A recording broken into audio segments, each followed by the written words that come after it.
Okay. I'm learning to pause.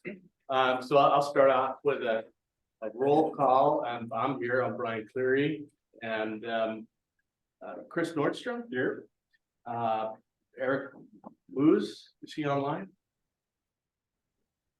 No. Okay, he's not here. Eric's not here.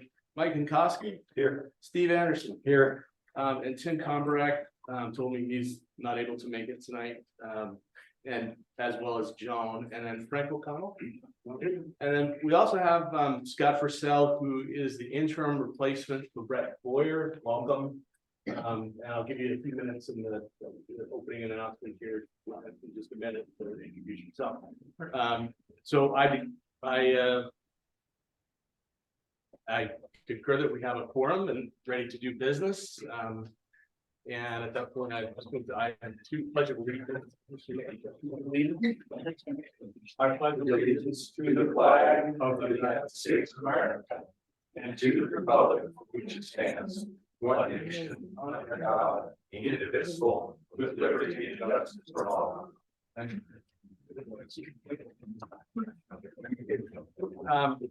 Opening remarks. I'd like to start by welcoming Mr. Purcell, Scott Purcell. We've had a few introductory remarks. You're, as I mentioned, interim replacement for Mr. Boyer from the city of Hayden. No, I'm the mayor of Hayden, and I am, and because Brett Boyer has moved on to Berkeley, I am his standing replacement at this point, a non-voting member. But I did feel that city of Hayden needs some sort of representation, so I'm here. We will shortly be hiring, or I will be appointing with council approval, a permanent replacement for Brett here on the board. But until then, you're stuck with me. Well, Seth, welcome. Thank you for the intro. Appreciate it. Then I have a opening. Joan Genter had asked me to just mention a news item of some import. The Spokane Coeur d'Alene region has officially been designated as a regional technology hub by the U.S. Department of Commerce's Economic Development Administration. The American Aerospace Materials Manufacturing Center is now one of 31 hubs nationwide eligible to compete for phase 2 of the CHIPS Regional Innovation Hub grants of 50 to 75 million. So the AAMC Aerospace Tech Hub was chosen by the U.S. Department of Commerce from nearly 400 applications nationwide. And the 47-member Inland Northwest Consortium continues to grow as they prepare for phase 2 competition. The phase 1 was, which they were successful in the competition, it designated tech hubs in regions across the country based on consortium proposals that bring together industry, higher education institutions, state and local governments, economic development organizations, and labor and workforce partners to supercharge ecosystems of innovation for technologies that are essential to our economic and national security. So in that word salad, I basically think that's some good news, and there's the potential for a phase 2 outcome there in the application process. So Joan asked me to bring that to your attention. I have. I did want to note that we have 2 resignations. Eric Moose is put in resignation notice, as well as Mr. Nordstrom. I wanted to thank both of them for their service on board, and it was nice to get to know you a little bit. And it was a little short, but I appreciate the time we had together. Jonathan from the BOCC want to let me know it's probably going to be a few weeks before we get some alternates or replacement members appointed. So that's opening remarks. Moving to item on the agenda number 4, calls for conflicts of interest with anything on the agenda. Does anybody have any conflicts they need to declare? I see nobody indicating that they do, so I declare there's no conflicts of interest for this agenda. Changes to the agenda. Someone in a prior meeting had suggested that we put public comment first, and I did not forget about you. It's just on this meeting because I had public comment twice, once for one of the business items and then once at the end. I'm not going to do it tonight, but starting next meeting, I will be putting that up forward in the agenda, so you can make your comment before people deliberate in here. So does anybody have any changes to the agenda to propose? I have an addition to the agenda, but it may be appropriate to take up under 9C down below. Oh, okay, so it'll be next meeting, because we can't just add to the agenda without public notice, so, but, It's revisiting a topic. oh, okay. I'll bring it up in our next seat, is that okay? It's fine. Okay, so does anybody have any changes to the agenda to propose? Okay, hearing none, I declare this is our agenda for the evening. Approved minutes for the previous meeting of October 11, 2023. This is typically denoted as a consent item on here, and that's how it was intended. Are there any changes proposed to the minutes of our prior meeting of October 11? Hearing no changes, we basically have consented to this item being approved. So those minutes are approved. Next, we'll move to the next item on the agenda, which is item 7, staff reports updates, which is a discussion item, and this is item, it's denoted as item B on here, but it should be A. Reports, updates from the airport director, staff, or and I would just open it to Gaston to lead. Just a couple of quick updates from this side. We're starting to get more of the keypads up on other gates. You guys are starting to notice a lot of Miles, Skyhawks, that's another couple of the gates are starting to come up. You will be getting contacted from Carrie with an email on when to schedule to come in to get your code assigned. But as you start to see those come online, hopefully we'll have all those next week or so. We're going to be scheduling our public snow meeting next Wednesday at 2 o'clock in the afternoon, 15th. Basically, that's going to be where the general public, airport users can come in and see how we move snow, processes, and basically see how this next year is going to go as far as snow removal. It's something we hold every year annually. Still waiting on our FAA compliance report to come back from our inspection. I did reach out to Peter Doyle a few days ago, just querying him on when we might see that. We're looking to move towards some resolution on a few of the items and disseminate that to everyone. So still waiting on that.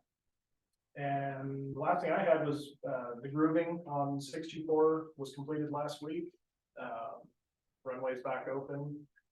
And that should be kind of the last of the major closures we'll see this season until next year when we close again for paint and then the actual lighting to be installed that was on back order.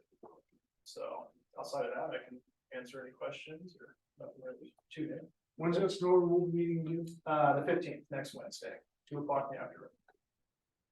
So we'll have a Zoom link that goes out on that as well, so you can attend virtually. You don't want to be up here. Any questions from the board?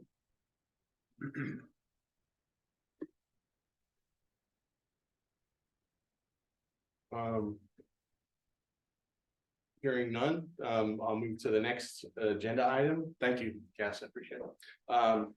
The CDA Airport Association update. We have a representative to.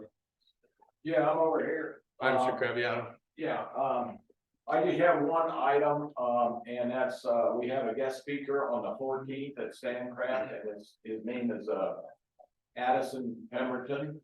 And he's a very, very super interesting guy, and he builds, he restores old aircraft. And so he's gonna come and give us a presentation, and it's gonna be a very interesting presentation, I think. And the other thing I had was also not this meeting, but the next meeting, we'll have Jim Walsh doing a presentation on ramp checks. So if you're a pilot and you get ramp check, he's gonna explain everything there is into getting ramp check. So that's all I have. When did you say that presentation, your speaker? It's on the 14th at Stancraft, 5 o'clock. Any questions? Thank you. Next on the agenda item would be, item 9, business, and under 9A. Just I'll preface this, last meeting, we had received the subcommittee, draft complaints, process, and had received some initial comments from Mr. Boyer that were helpful. I gave a few general ones, but at the suggestion of Steve, we thought it was appropriate to let that be out in the public, from the last month's meeting to now, to see if anybody from the public had any comments on that draft policy. And so what I'd like to do is open that up to members of the public to provide any comments or edits that they may have to propose on that draft policy, and then also follow that with a discussion among the board. As you recall, the idea was that once we had received those two sources of input, the board and the public, then I volunteered to scriven the red line of it and come back in December, where we would put it on the agenda for action. Whether we act on it or not is another thing, but at least be on there for action. So starting off, do we have anybody from the public that has comments on the draft document? Yeah, I think that it would be advantageous because it's a complaint from airport users and pilots and global people on the airport, that we keep it within the airport criteria. So in other words, keep it, the complaints, I mean, you can go outside of that, but if we have a dispute, and I think this really came from the previous administration here, but it was mostly within the airport. So that's my comment. So would folks outside the fence, so to speak, like if they have a beef, like Well, something at the airport's bugging them, would they go through this process? Well, Would I that think be an that would be opportunity? under our normal, I think we already have a structure for that, don't we? Yes. Noise complaints. Complaints for Noise compliance. noise complaints. There's that. And yeah, Yeah. and this was more on a complaint that I didn't like my rent, or I didn't like my, the way they would think my taxiways or something like that, or I didn't like my lease agreement or something that, that, so it was more pertinent to the airport, not to the general public. That makes sense. So is your comment that this should be confined to those within inside the airport and complaints I would say arising? so, because that's pertinent to what you're dealing with. Okay. You're dealing with the airport administration on this complaint issue. And so then if we can't solve it here, then we go to the commissioners, I guess. But it's not a process for somebody outside the airport who's got some issue with the airport, whatever it is. They wouldn't come and try to use this process. It's I wouldn't think so. I mean, that's. Okay. So let me offer just We could have a little discussion about that, but Yeah, you wouldn't mind to just get the rest of the public and then Sure, we kind of sure, talk sure. amongst ourselves about where to go with that. I'm So I get it now, but, and we'll talk about it a little bit more. Anybody else from the public that has comments on the draft complaints policy? Hi, Kim. Hi. What can we, I just What do we have have? a couple of things to add. Sure. On page 2, the issue identification and initial effort to problem solve. After requesting an appointment with the airport director in writing, I just think it's important to add that in there. And then on the 3rd page, under several of them, it talks about county commissioner, and I think I understand when you say county commissioner in charge of PCOD oversight, that is the board liaison. Is that your intention? For it to be the board liaison? Okay, yeah, I'm just thinking maybe. Yeah, should we describe it that way, Jay? Language might be, Put it down to 2 words. yeah. Okay. more appropriate there. So that's all I have. Any other public comments or input on the draft policy? I don't see anybody chomping at the bit here.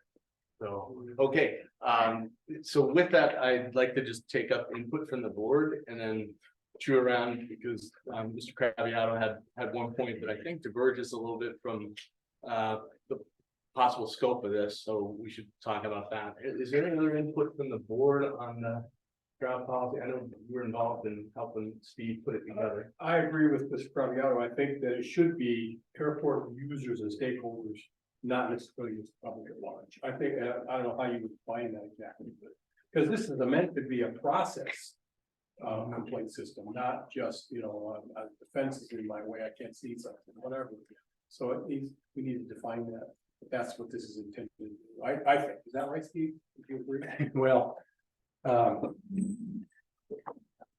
don't want to just outward disagree with what you're saying, because I understand what you're saying, and I understand what Harry's saying too, but I'd like to offer as a counterpoint that Scott's here today. They're technically outside of the fence, but if the city of Hayden has issues, I'd like it to go through this process to where we're aware of what's going on, and we can have an opportunity for input on that as well. So to that extent, maybe we could just add the city of Hayden, because they're here and they're involved in this, but to categorically exclude everyone outside of the fence, I think would short circuit our opportunity to comment on some things that we may be interested in commenting on. Especially. I agree, but I consider City of Hayden a major stakeholder. So, Yes, I would agree with Steve. I don't think we can be exclusionary on something like this. I don't really think that was Bruce's intention in the first place. Though it was originally derived from problems that have been originated within the airport. I think there needs to be a common avenue for any complaint, no matter the origin. Basically to be addressed within a systematic fashion and resolved properly. And not that it's going to invite complaints from people outside the airport. But I would not want to be in a position where I told somebody that had an issue with the airport and, well, I'm a pilot, I fly here, I can do it, you can't. And that's really what you're doing with that attitude. I would just say that, somebody I talked to has a complaint about the airport, I say, here's a system, go for it. One way or another, it will get resolved. And, the process itself, I think, will serve to weed out, people with, how do I want to say it, non-meritorious complaints. But I think it needs to be available to everybody, the public, city of Hayden, whomever, that may have an issue with something that's going on here at the airport. well, other than those, do you have any examples of what they might complain? I really don't. Of course, we get the common complaints, and I talked to Gaston about this, people don't over here get tired of the pattern being over their house, and we've had complaints from people in the neighborhood south here. For people, taking off and landing from there. And generally, those are coming to Gaston as a phone call. And that's generally how they're gonna get handled. I don't know if we wanna try and document every phone call we get. But if there were, for some reason, someone had a material issue with the airport, I think they deserve the same process that any of us that are airport folks have. I don't really see a problem with it. I don't see it being utilized a lot. But it is there for that purpose. And allows the commissioners a bit of a window into what's going on up here, because ultimately it ends up on their. If it gets to that level. Do you think we should document that in here, like a scope? What would you call it? Well, it basically already, In there. it already says it. To that, yeah. Is to provide a clear pathway for complainants to ensure that their voice is heard. So I mean, complainants is anybody. Okay, yeah, pretty broad, but. Okay. Yeah, well, and you want it general enough that it invites use. It doesn't exclude anybody. Brian, I have a comment. Mike. So my concern, as I've mentioned before, is I just would not want to increase this unnecessary workload. I mean, in what way are you gonna document this? I mean, when I was with the flying school down in California, there were folks that called all the time because they were flying helicopters. And then our simple response was, if we're operating out of FAA guidelines, then why don't you give the FAA a call? And they never called us back again. So I would want to know at what point does he actually have to document this? Because if you get, how many calls do you get a month or a day for noise complaints or otherwise? We probably get 2-3 a week, I would say. And I do document those. Okay, I log them. so you log them. Yep. And would that be any different than what he's doing now? Would this process that we're talking about implementing change any of the way that he's doing his business currently? I think, Mike, you might not have been here tonight. We had this very discussion. And I think it was the consensus that he would continue to do what he's doing with specifically noise complaints. But the larger umbrella of issues that might come from within the airport environment and the people that are immediately adjacent that might have highway issues, access to the airport or maybe like the fact that we were having fly-ins or something like that. I don't know what they might conjure up, but it was more those types of complaints that we were trying. I think that Bruce was trying to capture and had asked us to address. That was my understanding. I concur with what you're saying about the intent that Commissioner Matari was, and he's speaking from his experience with having a consumer complaint department, I guess, and what he's doing, it's just a basic way of documenting something. And if it's one of those things that keeps happening, you've got records of it to say, oh, that seems to be occurring a bit. And be thoughtful about, is this really emerging as a problem? So to your point though, about, adding administrative burden to an already busy airport director, I heard what you're saying, and I think this policy might fit a niche here where, number one, people may call on the hotline or whatever it is to say, that plane's too low, or, this is disturbing me. That may be their initial input into the airport, but if then they want to, say, well, I actually want to take advantage of this process beyond just calling, which is being documented. That's just being logged and logged a call and perhaps what went on, but maybe they come in and say, no, I would like to take advantage of this process and, kind of walk it through this thing, short of, going and saying, this is really disturbing me, and on the extreme end of things, filing some sort of, litigation or something that it's just all the way on the other end of just extremes. It's just somewhere in between the phone call and just talk to Gaston versus maybe taking advantage of this process and it formally goes through a decision that's made by a panel. So I thought it could work in all the work across the board for the low threshold where it's just a phone call, then this process, and if they really have a problem, maybe they go some other direction. But most people don't want to go that direction.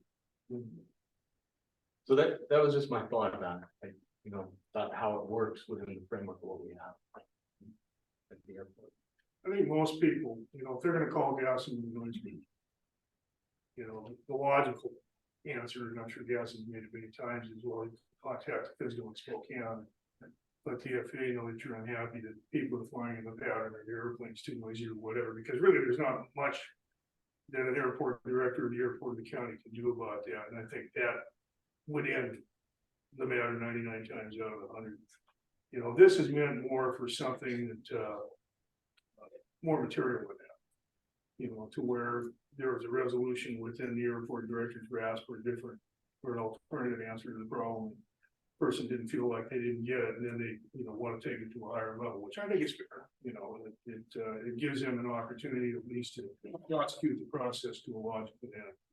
But I really don't see somebody calling and saying, well, the noise is bothering me, and then going through this process because they're going to run up very shortly into the same world anyway. And that is as long as the airport is being operated within FAA specs.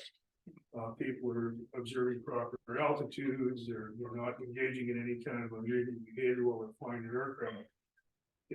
They have complete perfect right to fly. So I don't think it hurts to leave it open to people. If you ask them, if they say, well, I don't like the answer you're giving me, and I'd like to talk to somebody else, you can say, fine, here is this process. We'll let you initiate it and see where it goes from there. And just leave it at that. And I think probably most people really won't take that up.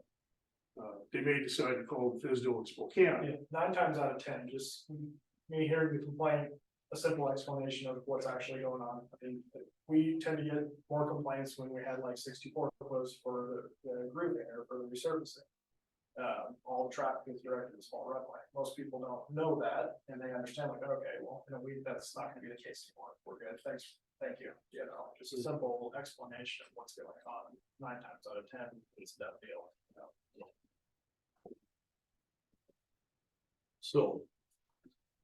In light of the input I've received, that, you know, a decision has to be made. One, we received some comments that I thought were good comments from, Mr. Boyer at the last meeting, and I think most of us were on board with them. I agreed, but I thought most people had kind of a nod to them as well. They were just kind of taking out surplus language that didn't really need to be there.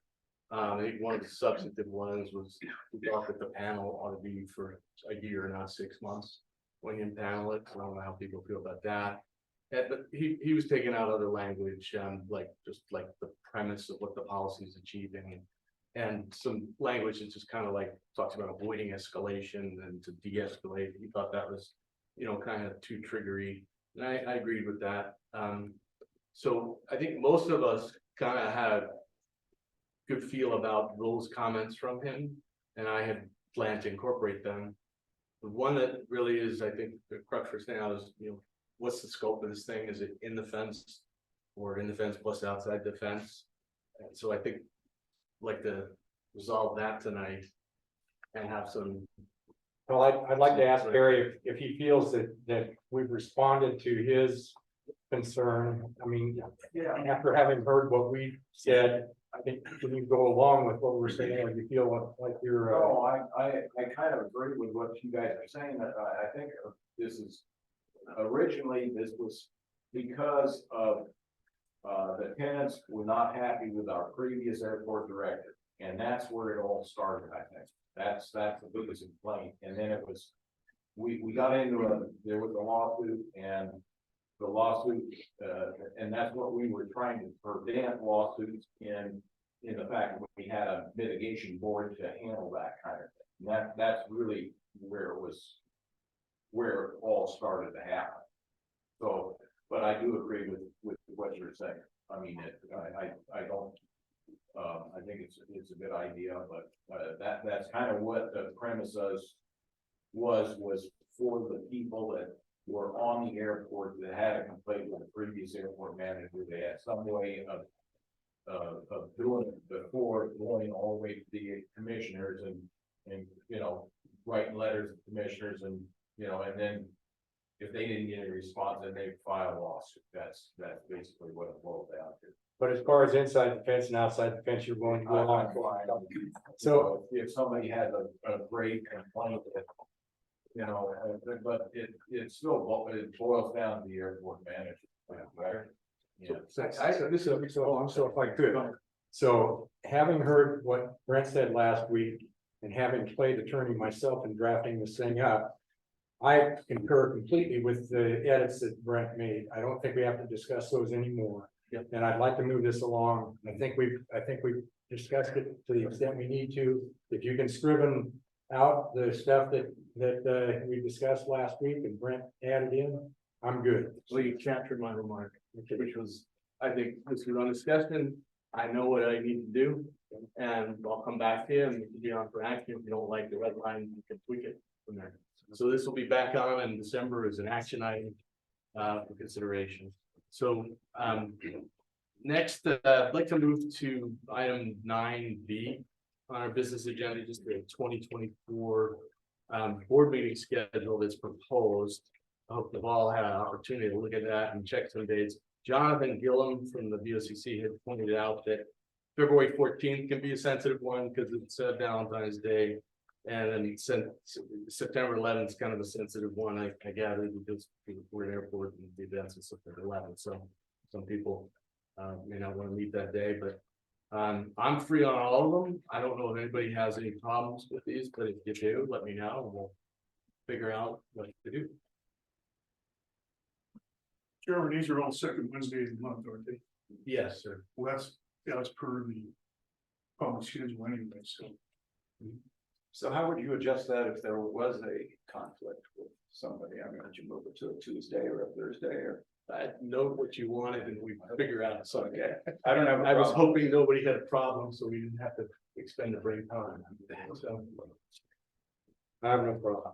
okay, so I make a motion to approve the 2024 Airport Advisory Board meeting schedule as provided to us in the materials tonight. For Jonathan Gillum, email to all of us is the meeting packet. Do I have a second? Second. All in favor, say aye. Aye. Any nays? The ayes have it, the measure passes. That brings us to agenda item 9C, which is just soliciting airport board input on agenda items for the next meeting. And Mike, I know you had something to say, so I want to start with you, if that's okay. Okay, so in the past, we had a discussion when there were some lease rate adjustments that came up, and we talked about methodology and determining those lease rate adjustments, and I'd like to further investigate that. Or I'd like to revisit the calculation of lease increases.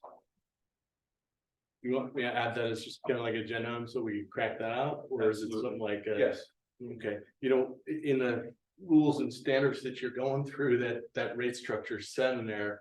And I wondered whether you guys were gonna address that within the subcommittee and come up with a recommendation. we haven't reached that point yet. However, we have had our fourth meeting today. And we're making good progress on all of that, but we haven't addressed that specific issue yet. But, I So- think, I could put this on the agenda for a discussion, Yes. and that might provide a feedback loop to you guys on the subcommittee. it could, but I think it's worth discussing.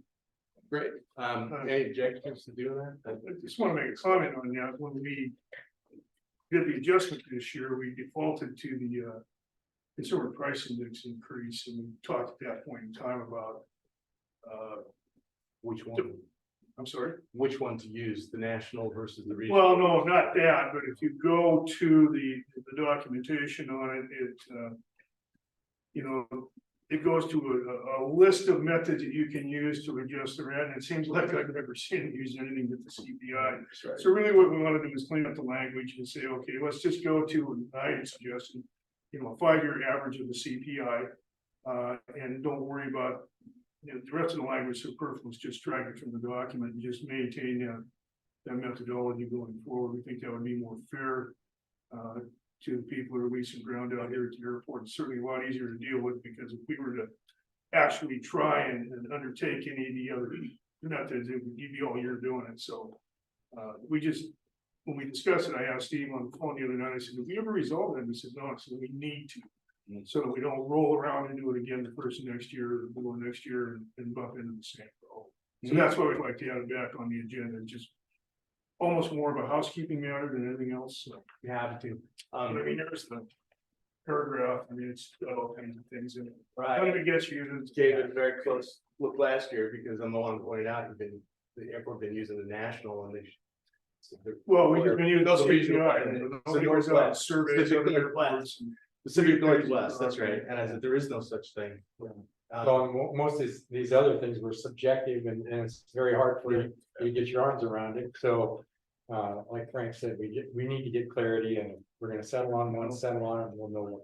Let me ask Kim something here, which is that, remember we were talking about, like, you know, what's the timeline for when the rate adjustments go in the following year? If you have a sense of that, and I'm not putting you on the spot, but if you have a sense of that, can you share it with us now? And if not, we can just, you know, wait until next meeting. But just that idea of like, when is it that this rolls out? Like, is it the airport proposes it, and, you know, then I guess it goes to the commissioners after checking with the airport board? And do you have a timeline associated with that, or? In the past, it's always been done, I believe, in like the April meeting, where it's been discussed as to where you want to go with that, and so then it can be implemented by May at the latest. Okay. Well, I will put it on for next meeting for some discussion and beyond there. So that takes us through, I think, the last of our business items on agenda item 9. And then that brings us to 10. Any public comment, just generally?